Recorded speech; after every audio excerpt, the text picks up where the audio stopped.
The two most common valve types these days are Presta valves and Schrader valves. Schrader valves are most commonly found on bikes with wide rims and are the same style you'll find on most automobiles. They use an internal spring to allow inflation while keeping the valve closed. You can inflate this style easily with any regular air pump.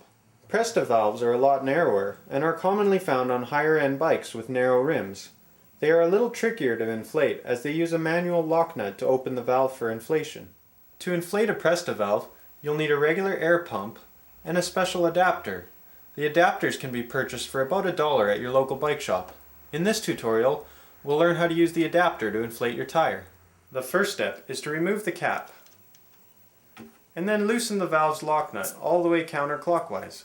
Notice that you can now let air out by depressing the lock nut.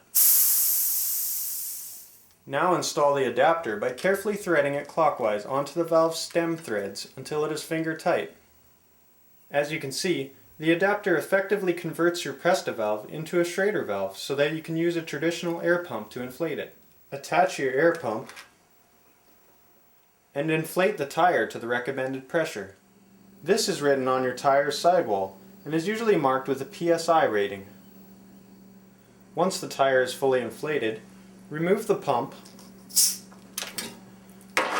remove the adapter, and finger tighten the lock nut. Then replace the cap. You'll also notice another lock nut at the bottom of the valve stem.